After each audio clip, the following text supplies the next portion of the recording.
What would happen if you woke up one day and suddenly your your girlfriend or spouse suddenly hated you?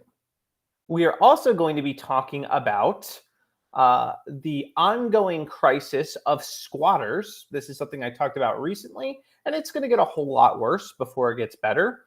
And we're also going to be talking about the transane individual who wants to change penis and vagina norms.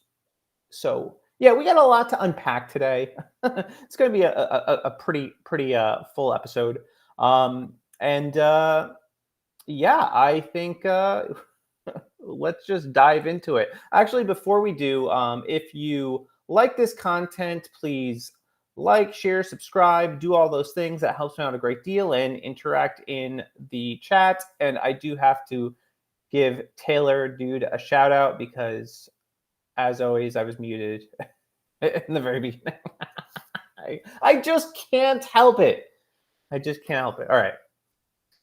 All right, let's do this. Okay, so I read this screenshot from Reddit earlier, and it reads, "I suddenly hate everything about my boyfriend of 4 years. I'm torn on what to do. Hi guys, this is going to hurt me to type, but I could really use some advice. My boyfriend and I have been together since our freshman year of high school. We're now in college. We go through to different schools, but they're not too far apart. So we visit each other every weekend or so. I'll just get right into it. I think I may genuinely hate him." Ooh, she's coming out strong. "And it's so effed up because he's the sweetest, most helpful, most generous, just perfect boyfriend. He's never been anything but good to me these last 4 years, but lately I have found myself disliking him more and more things about him. The last time we hung out this past weekend, everything he did pisses me off irrationally. The way he stood, the clothes he wore, how he walked, spoke, his hobbies. I started thinking he was too thin, too short, not hairy enough, not masculine enough, just picking every perceived flaw I didn't care about before. And yesterday I found myself checking out, I can't read that, and desiring them. I can't read this part, but I actually do have the full thing that we'll pull up. Taylor writes, yeah, Reddit is a dumpster fire. Yes, it is. But when I first read this, I thought, I wonder if she started taking birth control. My wife had talked to me in the past about how women's moods or their attraction changes when they start taking birth control. And that was my very first thought. So I go to the Reddit thread and I get to read the rest.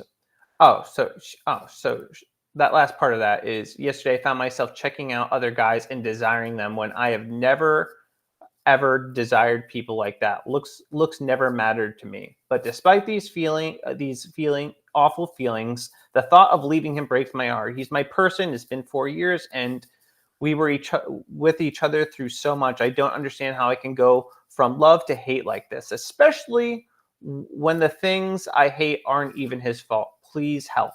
So then she gave an update to this. "I met up with my boyfriend and broke up with him. I wasn't completely honest, of course. It would be evil if I was, but I did tell him I felt like something changed within me, and I'm not the fit to be with him at the moment. He's the first one to propose remaining friends and staying in contact, which made me super happy because I'd hate to just become strangers. He then asked me if there's any chance of getting back together, remembering that these feelings began after I got the Depo-Provera shot 8 months ago.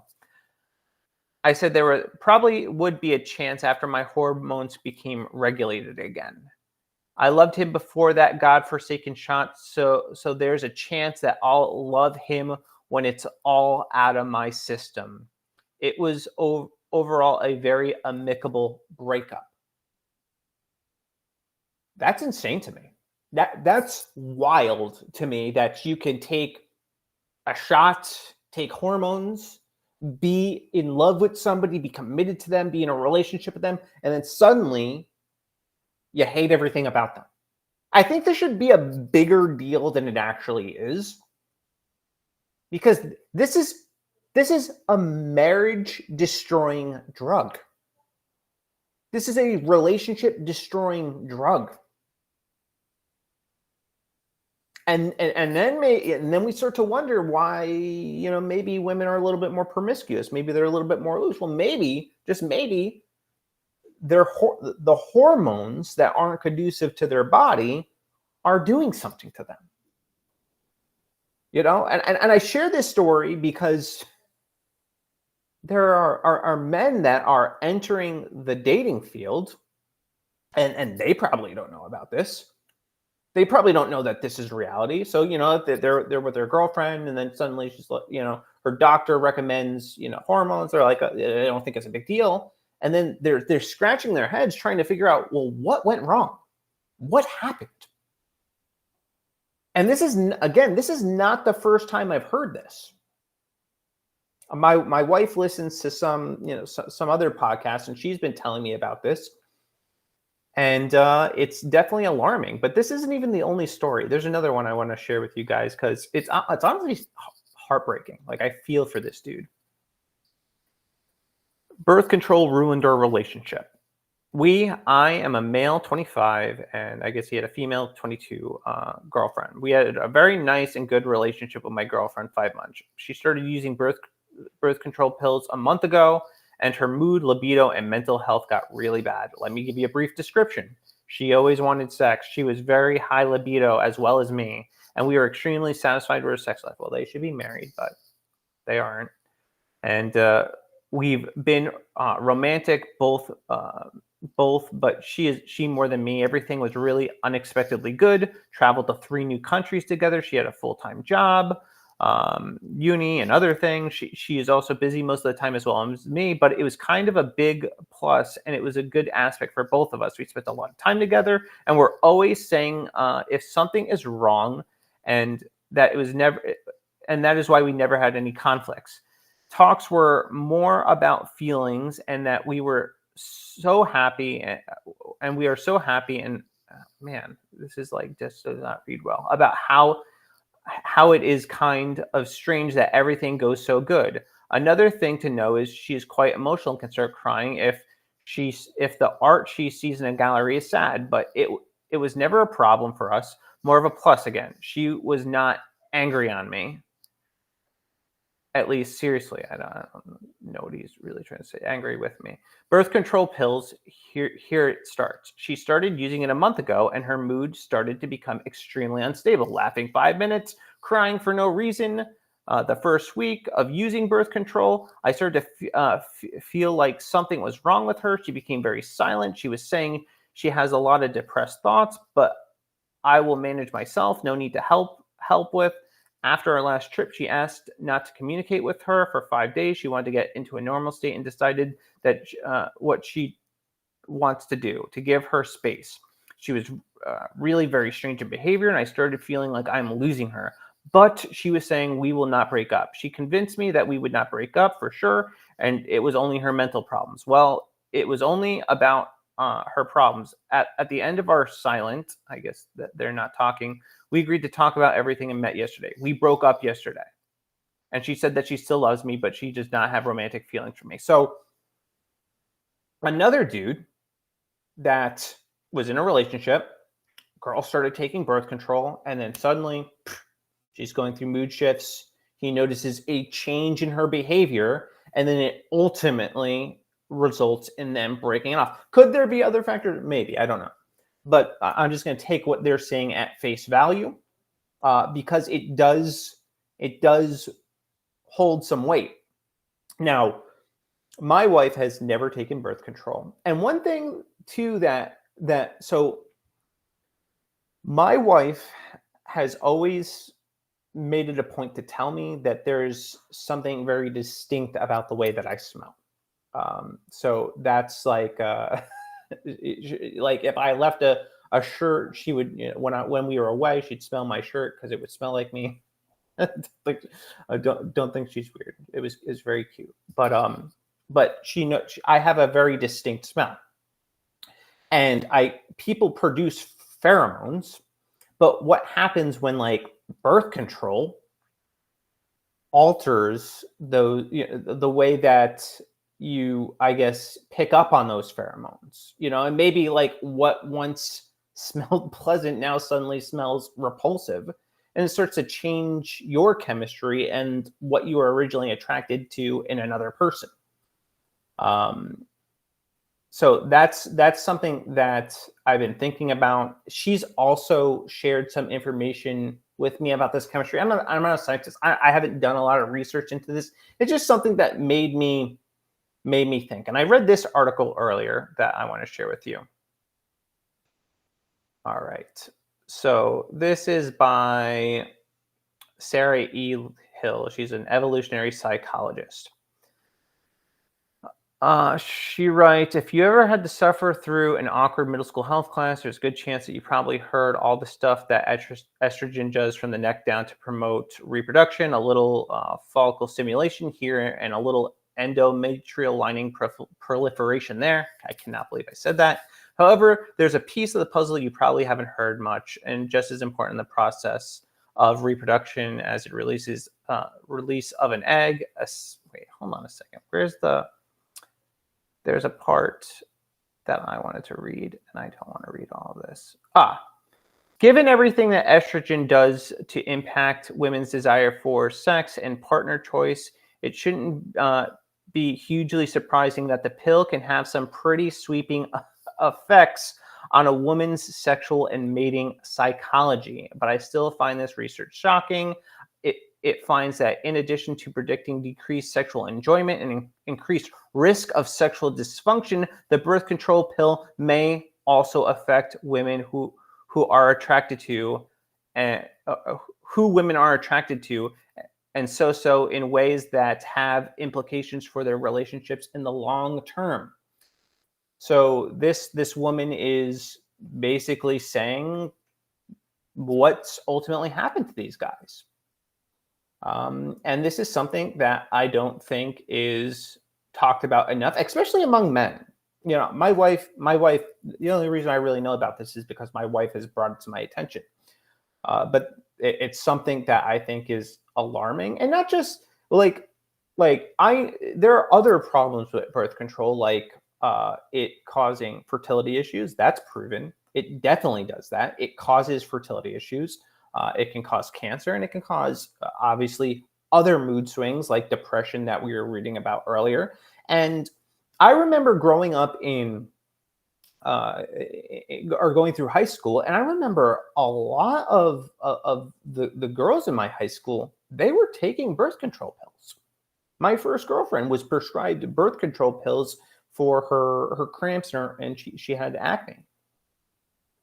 And it makes you think, like, well, what is that ultimately doing to them? To introduce hormones, maybe at levels or maybe certain hormones that might not be conducive to their body. I imagine it's not very good. And it's just one of those things that I think needs far more attention than it's actually getting. Especially too, because you read these heartbreaking stories, man, this guy devastated, lost this girl that he fell in love with. Another guy, perfect relationship too. And this is a cautionary tale. You enter in a relationship, find out if she's taking birth control, because there's a very good chance too, if she stops, she may no longer be attracted to you. She may be actually repulsed by you. And that should freak some men out, especially if you enter into a marriage and you don't know this. So find this stuff out up front. I think it's pretty important. Because it could impact your relationship later on. So moving on, I want to talk about squatters. So we had recently talked about a situation that happened, and I was going over a TikTok video of a guy explaining how to steal people's homes. And We have more of it. So this is a story about a woman in Queens who was ultimately arrested for trying to remove squatters for her own home. So people steal her home, and then she's arrested because she's trying to get rid of them. That's crazy town. Like, what kind of backward system do we live in where you get removed from your home for trying to remove people that are trying to steal from you?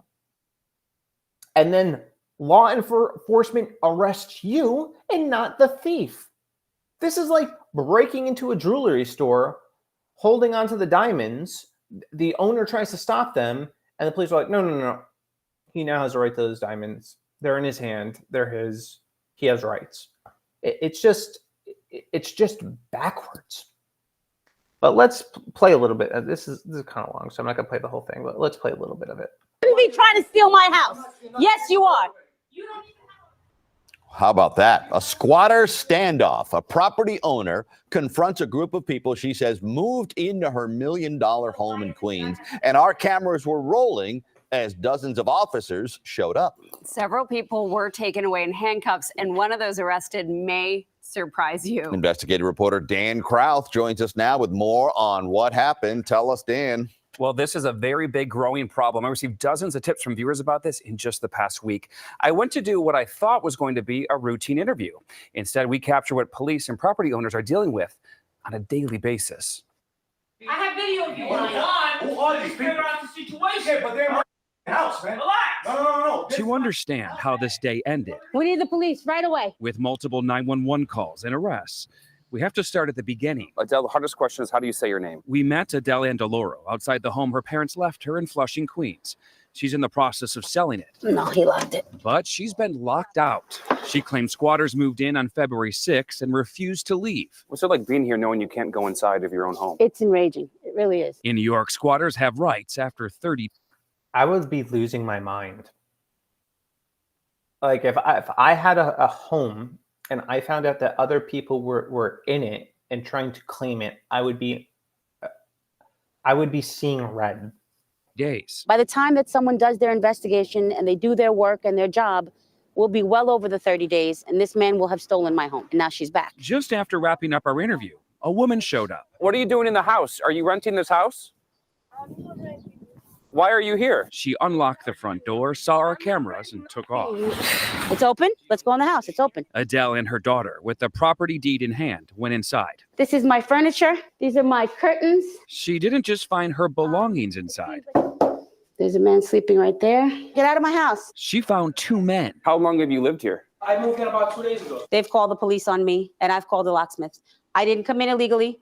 The door was open. Police started interviewing neighbors and looking for documents. Do you have something that shows that you've been here for more than 30 days? They took the man who told me he had been renting for 2 days out in handcuffs They got one out. and escorted the other guy off the property. Now you're afraid to come out. I'm not coming out. This house is empty. This is my home. My locksmith is on the corner waiting to change my locks. And it's not fair. It's not fair that I, as the homeowner, should be having to go through this. How you doing? Minutes later, a locksmith showed up, but police gave her a warning before they left. I may end up in handcuffs today if this man shows up here and says that I have illegally evicted him. I said to them, let him take me to court the way I've been told to take him to court. But today, I'm not leaving my house. Less than 10 minutes after police left and the locks were changed, That's not going on. the man who claims to be the one actually leasing the house shows up. Call the police again. With the other guy, police took off the property. Do you see this? This guy just literally broke down my door, broke through myself and my daughter to get in here. This guy just forced himself into my house. No, he did not. Yes, he did. No, he did And not. so did you. Ma'am. You broke through the front door. Officer. The man called the police on her. So why is it that I have to leave and he doesn't have to leave? Because technically he can't be kicked out. We need to go to court. They consider this a landlord-tenant issue. Oh my God. It's just insane. It's just insane that people can get away with this and steal people's homes. And I, like I've seen this happen. I used to work in supported housing when I lived in New York, and I had to deal with the eviction process. And believe me, when you were living through the era of COVID, it made it that much more difficult. It gave people the legal right to take your home. And it would take months to get them out of it when they had absolutely no right to be there. And another thing that I want to talk about real quick too, that I think we forget, is that we have a right to a speedy trial. And that's something that I think is often ignored during these cases because court drags out for months. But that's technically a violation of our constitutional rights because we do have the right to a speedy trial. And I don't know why this isn't more of an issue, and it's just more and more rights being violated. So I do think that's something that we should be, maybe considering legal action for it, because that's definitely a right that's being violated. I also think this should technically violate unlawful quartering, because we also have a right to not have our private property used to quarter soldiers. But I think this fits in there, especially too with what some of our friends that are coming over the border are doing. So I want to play this video real quick. So this is a guy basically bragging on TikTok about how they're stealing. Oh, wait, this isn't an actual video. No, I thought this was a video. Well, I'll explain it to you. This guy is just bragging about how they are going to invade homes, take homes, and do it legally. And he's bragging about the squatter rights that allow them to take homes. And he was talking about how 7 African friends had already commandeered homes. They've already taken homes in other neighborhoods. And then when you see footage like this is at the border. I believe this happened today.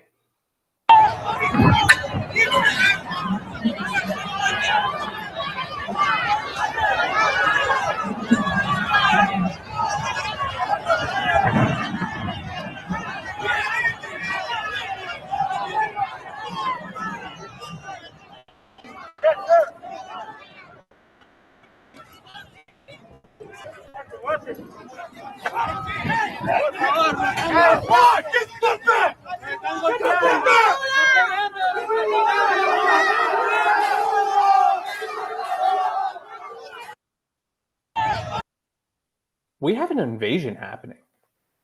We have an invasion happening at our border.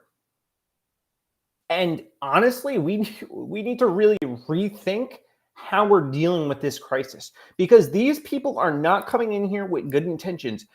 As we saw with this, this little incident, they're coming in planning to steal our homes, use our resources. And also they are murdering people when they come into our country. And guess what? It gets worse because we have, oh my God, this is crazy. So this is the Libertarian Party of Louisiana. Whether you're a citizen, legal resident, or undocumented migrant, illegal alien, you deserve the right to defend yourself and your loved ones. Rights are for everyone. No, they're not.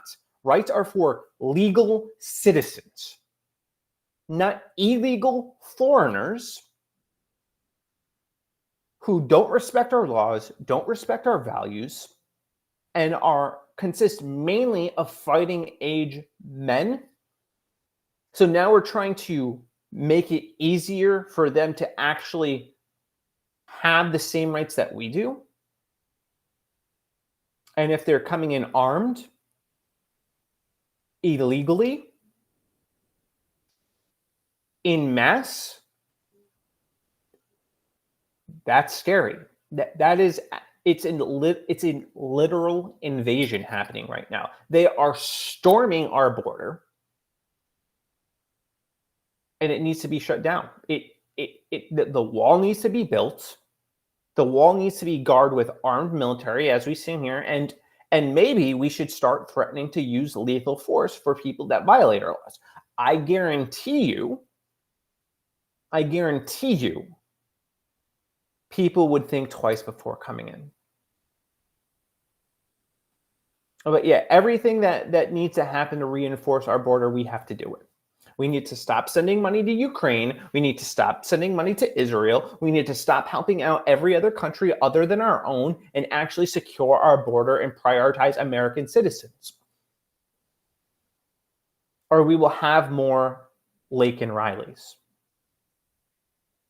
We will have more innocent people's blood being shed by these foreigners. It has to stop.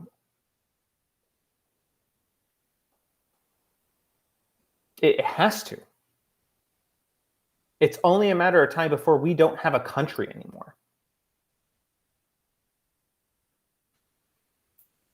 And I hate to see what it ultimately ends up costing us, because it could cost us everything if we don't get this together.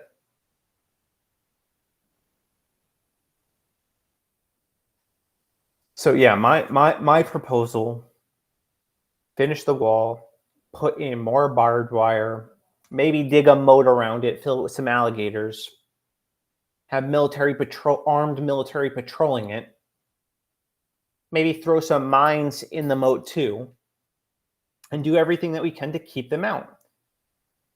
And in the meantime too, I'm not entirely opposed to like more legal immigration, an immigration that actually requires them to assimilate to our culture.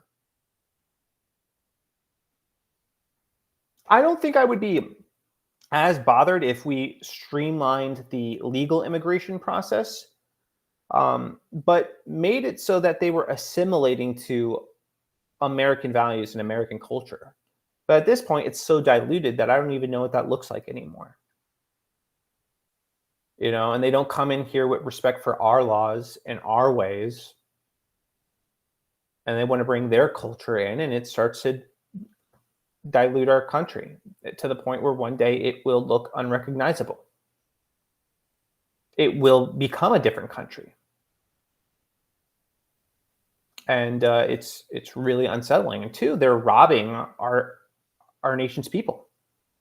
They're taking benefits that could go to our own people and using it for themselves. Our hospitals, our public schools, our infrastructure.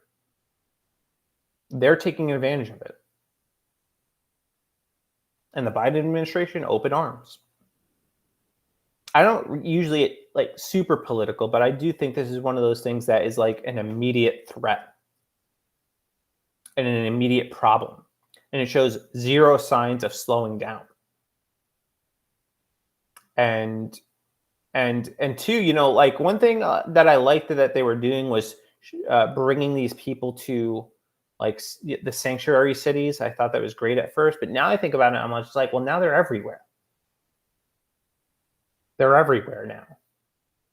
You know, it was once a problem that was contained at the border, and now it's a problem. And I get why they did it, but now it's a problem that's going to start impacting every state, at least every state that has these sanctuary cities. And something needs to be done. And hopefully they wake up and do something, but I have my reservations. I certainly do.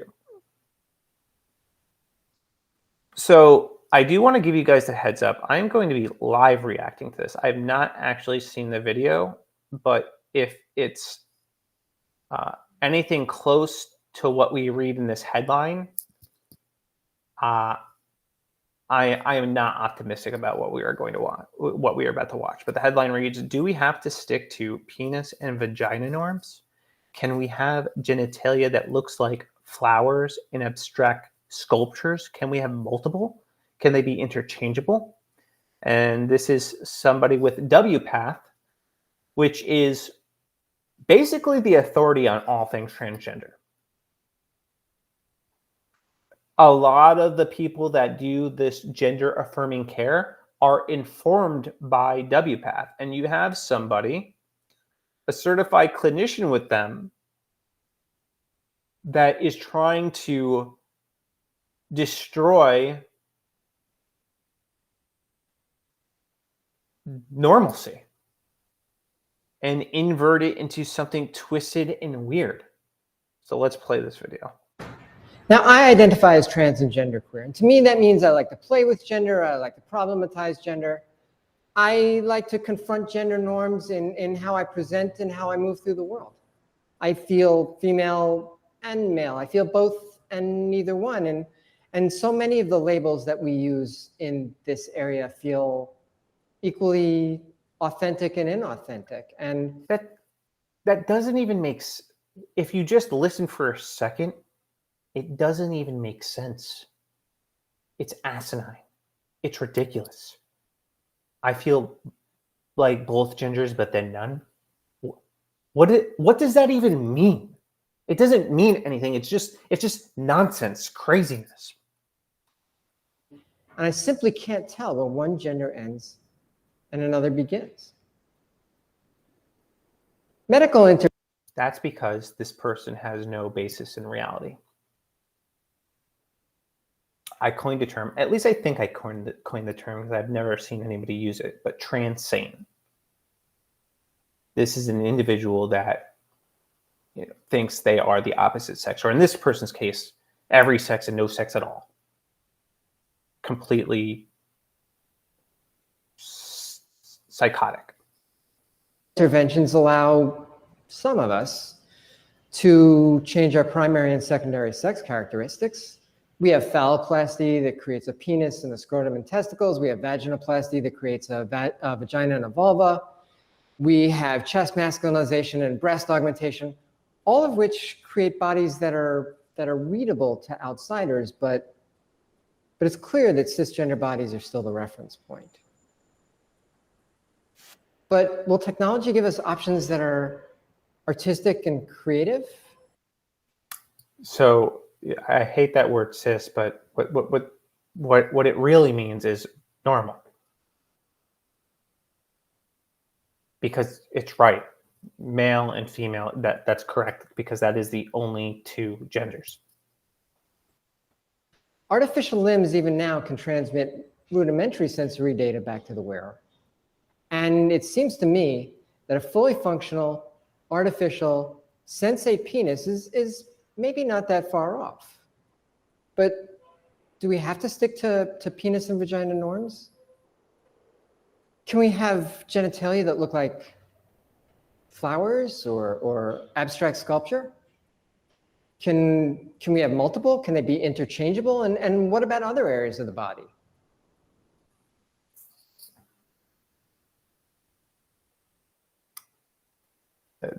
They're talking about, this person is talking about changing their genitals like it's a part on a car. And making into whatever sick fantasy that they have. And I hope, if this isn't obvious yet, that these people have no rooting in reality at all. But this is the person that works for the organization that's giving the guidance for quote unquote gender affirming care. They are one of the leading authorities. And they believe this nonsense, this craziness.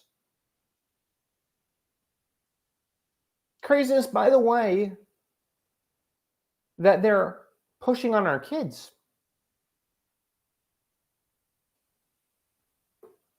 And it just, I don't know how any sane person sees this.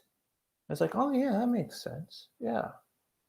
I can have a flower penis? Like, it's just, it sounds like parody. It sounds like it should be satire. That's how insane and otherworldly this is. And hopefully, I mean, there are days I feel more optimistic, but when I see stuff like this, and there might be people that take it seriously, I'm like, oh my God, Lord, yeah, just come now, please. Just come now, because people are acting wild and they're perverting his creation in a way that should have never happened. We should have never gotten to this point. Even the way this person presents itself, we should have never allowed that. No. Stop cross-dressing, stop playing fantasy, behave like a normal person, or you don't have a job anymore. But yet we bend over backwards to accommodate them. And it has to stop. It has to change, because the damage is far-reaching. And these people hold positions of power. These people are informing practitioners, psychologists, doctors, therapists on the standards of care for people that are dealing with gender dysphoria. And the standards are already grotesque to begin with. They had recently come under fire because it was discovered that there are severe complications that happen with these surgeries, and they knew it. They knew about it. And I said, we'll do it anyway. And they try out their Frankenstein experiments on your kids and your friends and your family. And they don't care about the fallout. You know, there are people that their lives are going to be destroyed. Absolutely destroyed, and there will be no coming back from it. And that should be heartbreaking to your average person. And they say that we're not compassionate, that we're transphobic. Well, I'm not transphobic in the sense that I'm afraid of these people, because I'm not. I am afraid for them. And I am afraid of what they will do to other people. That scares me. Because I actually care about people. Because I don't want to see people go through irreversible damage that they will never recover from. Because I believe that people matter. Because I believe in God's creation and the way that he ordered things. I believe that he established both male and female. And that's a beautiful thing. But instead, people lie to them, affirm them, play into the delusion instead of telling them the hard truth. You're not not the opposite gender. I know you think you're a woman, but you're a man. I know you think you're a man, but you're a woman. This is the truth. And the truth, if received, will set them free. And we should be people who place precedent on what is true, what is right, and what is ultimately beautiful. And God's creation, as he created it, is a beautiful thing. We are fearfully and wonderfully made. And when they start to give into the trans cult ideology, they start to reject that which God made and said is good. And it's a spit in the face to our creator, and it's a spit in the face to science, and it's a spit in the face to logic and reason. And we have to draw a hard line in the sand and not be intimidated by them, not be scared of them, not worry about the labels, and just say the truth. I know I said earlier that things seem a little bit hopeless, but I do ultimately have hope that this ideology will be defeated. Unfortunately, I do think that it's going to come at a grave cost. But as for us, we will maintain our integrity. We will say what is true. And we will hopefully live to see a day where these surgeries and this ideology goes back to the hell from where it came. All right, that is all I got for you guys today. Thank you for tuning in. If you like this video, please like, share, subscribe. Let me know what you think. I definitely want to hear from you. You guys have yourself a blessed day. Oh, and I will not be doing a show tomorrow because I believe, yeah, I am doing a roundtable discussion with Lumpy Potato and a few other people that are from the Rumble community. So I'm really looking forward to that. That'll be at 8 o'clock. So I will share the link to my Twitter feed when that goes live. So I'll be doing that instead tomorrow. But anyway, have a good night. Deuces.